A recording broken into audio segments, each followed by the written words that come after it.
Hello मेरे प्यारे साथियों, कैसे हो। मैं आशा करता हूँ कि आप सभी मस्त होंगे और अपनी पढ़ाई में सभी व्यस्त होंगे। आज आपको पॉलिटिकल संबंधी मोस्ट इंपोर्टेंट क्वेश्चन करवाए जाएंगे जो सभी एग्जाम के लिए महत्वपूर्ण होने वाले हैं। इसलिए प्लीज़ वीडियो को, चैनल को सब्सक्राइब लाइक जरूर करें, ठीक है। फर्स्ट क्वेश्चन आपके सामने देखा है, रेगुलेटिव एक्ट कब पारित किया गया था। इन सभी वन लाइन क्वेश्चन होंगे और इम्पोर्टेंट होंगे, ठीक है। तो इसका राइट आंसर हो जाएगा 1773 में से पारित किया गया था। कब किया गया था? 1773 में से पारित किया गया था। इसके बारे में नेक्स्ट क्वेश्चन दे रखा है, भारत के गवर्नर जनरल को किस एक्ट के द्वारा अपनी समिति के निर्णय के अस्वीकार करने का अधिकार मिलता है। तो इसका राइट आंसर हो जाएगा 1786 का एक्ट के तहत यह अधिकारी से मिलता है, ठीक है। भारत के गवर्नर जनरल के किस एक्ट के द्वारा अपनी समिति के निर्णय को अस्वीकार करने का अधिकार मिलता है? 1786 एक्ट के तहत मिलता है, ठीक है। ये आपको ध्यान रखना है, ठीक है। ये 1773 हो जाएगा, ये 1786 हो जाएगा। इसके बाद दे रखा है, महारानी विक्टोरिया को भारत की सम्राट कब नियुक्त किया गया था। यानी जो महारानी विक्टोरिया थी वो भारत की सम्राट कब नियुक्त की गई थी? तो की गई थी 1858 में, 1858 में की गई थी। इसके बाद दे रखा है, माल्ट मैंटो सुधार का उद्देश्य क्या था? पृथक निर्वाचन प्रणाली। इसका राइट आंसर हो जाएगा, ठीक है। नेक्स्ट दे रखा है, माल मैंटो सुधार बिल किस वर्ष पारित किया गया था? तो किया गया था 1909 में। कब किया गया था? 1909 में किया गया था। इसके बाद दे रखा है, मुसलमानों के लिए अतिरिक्त निर्वाचन मंडल प्रारंभ में किसके द्वारा चलाया गया था? तो किसके द्वारा चलाया गया था? माल मैंटो सुधार के द्वारा 1909 में चलाया गया था। ये आपको ध्यान रखना है। नेक्स्ट क्वेश्चन देखते हैं। नेक्स्ट क्वेश्चन सभी इंपॉर्टेंट लिए गए हैं। 1909 के इंडियन कॉल्स एक्ट में किस बात की सुधार की गई थी? तो सांप्रदायिक प्रतिनिधि की सुधार की गई थी। किसकी की गई थी? सांप्रदायिक प्रतिनिधि की सुधार की गई थी। इसके बाद में दे रखे मैथगिटिक चैम्सफोर्ड के सुधार में प्रस्तावना का सार क्या था? प्रांतों में दोहरा शासन। प्रांतों में दोहरा शासन इसका राइट आंसर हो जाएगा। फिर दे रखा है, भारत का संविधान लागू होने तक स्वतंत्रता के पश्चात इसका शासन किसके अंतर्गत चलाया गया था? 1935 भारत सरकार अधिनियम के तहत चलाया गया था, ठीक है। 1935 भारत सरकार अधिनियम के अनुसार चलाया गया था।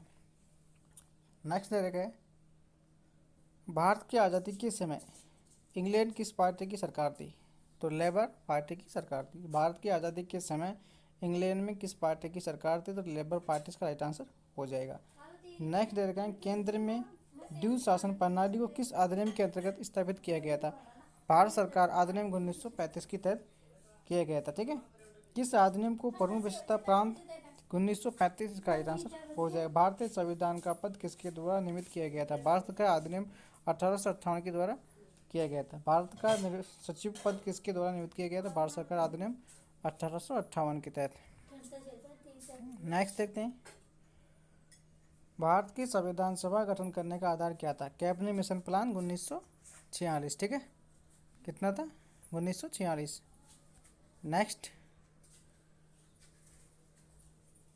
नेक्स्ट पॉइंट दे रखा है, भारत की संविधान सभा किसके अनुसार गठित किया गया था? तो ये किया गया था कैबिनेट मिशन योजना की तहत किया गया था। किसके द्वारा किया गया था?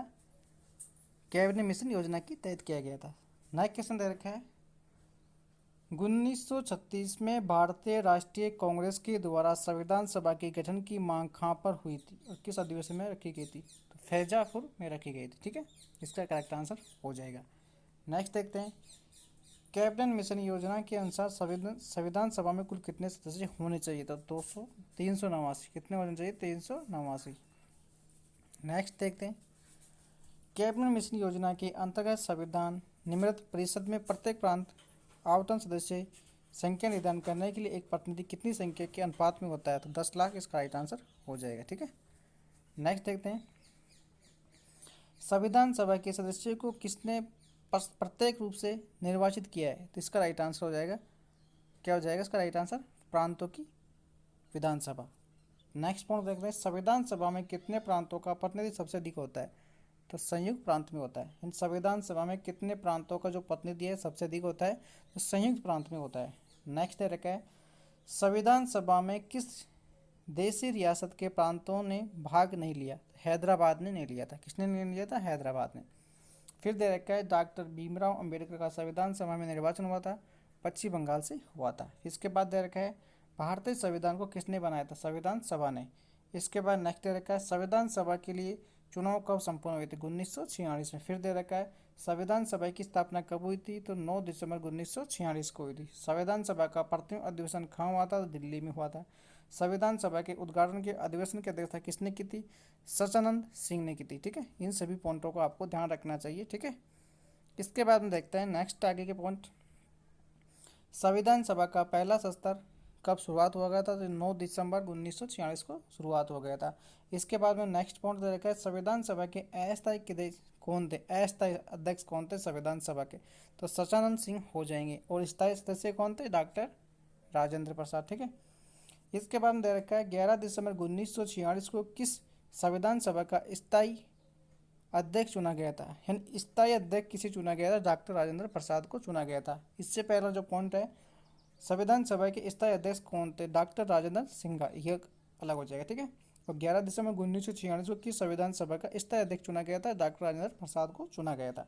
इसके बाद में नेक्स्ट दे रखा है संविधान सभा का संवैधानिक सलाहकार किसे नियुक्त किया गया था? VN राव को किया गया था। संविधान सभा का सलाहकार किसे नियुक्त किया गया था? VN राव को किया गया था। संविधान सभा के प्रारूप समिति की नियुक्ति कब की गई थी? तो 20 अगस्त 1947 का आंसर हो जाएगा।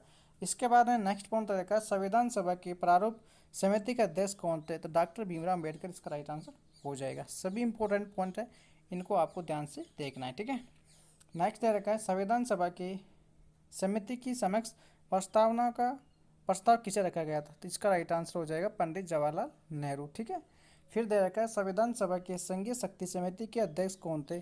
तो पंडित जवाहरलाल नेहरू इसका राइट आंसर हो जाएगा।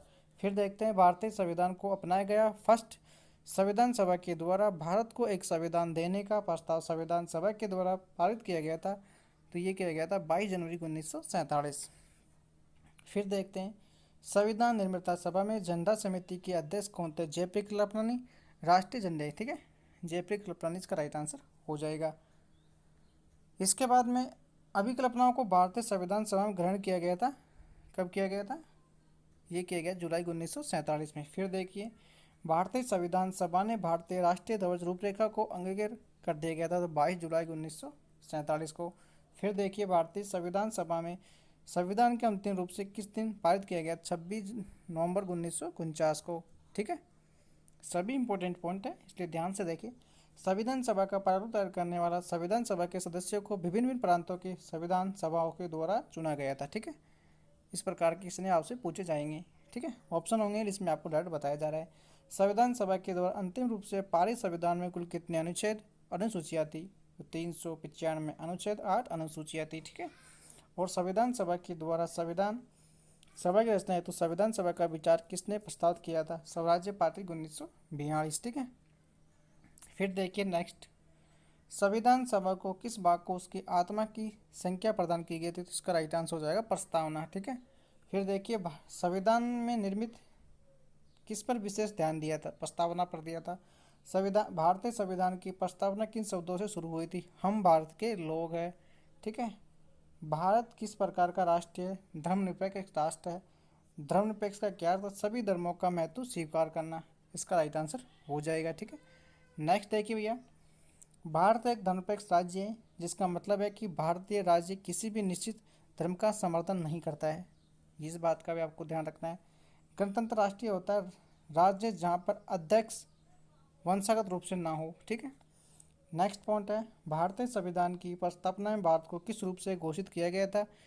इसे घोषित किया गया था एक प्रभाव संपन्न समाजवादी और धर्मनिरपेक्षता प्रजातंत्र गणराज्य। ठीक है, इसके बाद नेक्स्ट पॉइंट दे रखा है भारत एक गणतंत्र है। इसका क्या अर्थ होता है? भारत में वंशागत शासक नहीं है। इसके बाद फिर नेक्स्ट पॉइंट है कौन सा शब्द भारत के संविधान के उद्देश्य नहीं है? लोक कल्याण। इसका राइट आंसर हो जाएगा। नेक्स्ट दे रखा है कल्याणकारी राज्य का उद्देश्य क्या है? कमजोर वर्गों के कल्याण का समाधान करना, प्रबंधन करना है। ठीक है, फिर देखिए नेक्स्ट पॉइंट है अच्छा क्वेश्चन सभी कल्याणकारी राज्य का उद्देश्य क्या होता है? कमजोर वर्गों के कल्याणकारी का प्रबंधन करना। ठीक है, फिर दे रखा है भारत का एक गणराज्य मुख्य रूप से माना जाता है क्योंकि राज्य अध्यक्ष का चुनाव होता है। ठीक है, भारतीय संविधान में समवर्ती सूची किसके संविधान से ली गई थी? तो ऑस्ट्रेलिया के संविधान से ली गई थी। किस वर्ष भारत एक प्रभाव संपन्न प्रजातंत्र गणराज्य बना? तो 1950 को बना। ठीक है, अब तक भारत के संविधान के उद्देश्य में कितनी बार संशोधन किया जा चुका है? तो एक बार इसका राइट आंसर हो जाएगा। फिर देखिए, भारतीय संविधान के उद्देश्यात्मक परिवर्तन में किस संशोधन अधिनियम के लिए 42वां संविधान अधिनियम 1974 में लिया गया है, ठीक है। फिर नेक्स्ट पॉइंट दे रखा है इसमें, प्रस्तावना का वह प्रावधान जो सभी वैक्स नागरिकों को मतदान देने का अधिकार प्रदान करता है उसे क्या कहलाता है? प्रजातंत्र कहा जाता है उसे, ठीक है। प्रजातंत्र का राइट आंसर हो जाएगा। फिर देखिए, भारतीय संविधान के किस संशोधन के द्वारा प्रस्तावना को दो शब्द समाजवादी और धर्मनिरपेक्ष जोड़ा गया था? इन समाजवादी को और धर्मनिरपेक्षता को कब जोड़ा गया था? 42वां संविधान संशोधन में जोड़ा गया था, ठीक है। भारतीय संविधान के किसी भारतीय राष्ट्रीय स्पष्ट रूप से घोषित किए गए थे? भारत एक धर्मनिरपेक्ष राज्य है, तो संविधान के प्रस्तावना किया गया था, ठीक है। भारतीय संविधान की प्रस्तावना के अनुसार भारत के शासन की सर्वोच्च सत्ता किसमें होती है? जनता नियत होती है, ठीक है। ये आपको ध्यान रख के चलना है, ठीक है। फिर देखिए, विश्व का सबसे बड़ा लिखित और संवैधानिक व्यापक संविधान किस देश का है? तो वो आपको पता होना चाहिए, भारत का है, ठीक है। भारतीय संविधान में भारत को माना गया था राज्य और एक संघ माना गया था। भारत एक निरपेक्ष देश है, इसका तात्पर्य इसका राज्य स्तर पर कोई धर्म नहीं है, ठीक है। भारत किस प्रकार का देश है? भारत एक संसाधनात्मक प्रजातंत्र है, ठीक है। इसके बाद में नेक्स्ट पॉइंट दे रखा है, भारतीय संविधान का प्रयोग किस प्रकार का है? रचनात्मक, संज्ञानात्मक, भावना एकात्मक है, ठीक है। ये भी आपसे इस प्रकार से पूछे जाएंगे, ठीक है। भारतीय संविधान में सबसे अधिक प्रभाव किसका पड़ता है? भारत सरकार अधिनियम 1935 का पड़ता है। ये क्वेश्चन तो आपको हर एग्जाम में पूछा जाता है, चाहे कोई सी भी एग्जाम हो, किसी भी डिपार्टमेंट की हो, ठीक है। इसके बाद में नेक्स्ट है, भारतीय संविधान में कितने आर्टिकल है? 350 से भी अधिक आर्टिकल है। फिर देखिए, भारत में किस प्रकार की शासन व्यवस्था अपनाई गई थी? ब्रिटेन संसाधक यानी ब्रिटेन की संसद प्रणाली अपनाई गई थी, ठीक है। नेक्स्ट दे रखा है, भारतीय राजनीतिक व्यवस्था में कौन सा सर्वोच्च है? तो संविधान है। फिर पॉइंट दे रखा है, भारतीय संविधान के वृहत होने के कारण इसमें संघ राज्य दोनों सरकारों का संविधान है, ठीक है। फिर भारतीय संविधान का अभिभावक कौन है? सर्वोच्च न्यायालय। भारत में वैक्स मताधिकार की उम्र 18 वर्ष है। फिर दे रखा है, भारतीय संघ व्यवस्था एक विशेष है, संविधान की सर्वोच्च, ठीक है। इस प्रकार से आपको नेक्स्ट देखना है, भारत के संविधान के संघीय शब्द की जगह किन शब्दों को स्थान दिया गया है? तो राज्यों का संघ। भारतीय संविधान में कितनी सूचियाँ हैं? 3 सूचियाँ हैं, ठीक है। फिर देखिए, भारत का संविधान अपना प्रत्याधिकारी किसे प्राप्त करता है? भारत की जनता से। भारत में वेद प्रबंध निहित है संविधान में। नेक्स्ट पॉइंट देखिए, फिर भारतीय संविधान की रचना किस प्रकार की है? तो भारतीय संविधान की जो रचना है वह कुछ एकात्मक, कुछ कठोर है, ठीक है। इस प्रकार का किसी में आपसे पूछा जाएगा। लिखित संविधान की अवधारणा से सर्वप्रथम खान से जन्म लिया गया, फ्रांस से लिया गया था, ठीक है। अध्यात्म शासन का उद्देश्य संविधान किस देश से है? संयुक्त राज्य अमेरिका से है। फिर देखिए, भारतीय संघवादी को कितने सहकारी संघवाद है? जी10, ठीक है। कौन सा विशेषता है? भारतीय संघ और अमेरिका संघ दोनों से साझा है। भारत संविधान की व्याख्याओं के लिए संघीय उच्चतम न्यायालय, ठीक है। इसका पॉइंट आंसर हो जाएगा। फिर देखिए, भारत में सर्वोच्च माना गया है, संविधान को माना गया है। भारतीय संविधान का आप किस प्रकार वर्णन करेंगे? विश्व के सभी विस्तारित संविधान में से एक है। भारत का संविधान सामान्य प्रदान करता है, केवल धार्मिक अल्पसंख्याकों को प्रदान करता है। इस प्रकार से जो पॉलिटिकल के जो इंपॉर्टेंट क्वेश्चन एग्जाम से पहले पूछे गए थे और जो हमें हमारी PDF में हमने बनाए, सभी आपको आज करवा दिए गए हैं। और नेक्स्ट वीडियो में भी हम आपको पॉलिटिकल संबंधी कोई क्वेश्चन रह गए होंगे, वो भी आपको करवा दिए जाएंगे। और जिन्होंने वीडियो को अच्छे से देखा है वो चैनल को सब्सक्राइब लाइक नहीं किया तो चैनल को सब्सक्राइब लाइक जरूर कर ले। और करंट अफेयर के लिए आपको वीडियो डेली मिलते रहेंगे, ठीक है।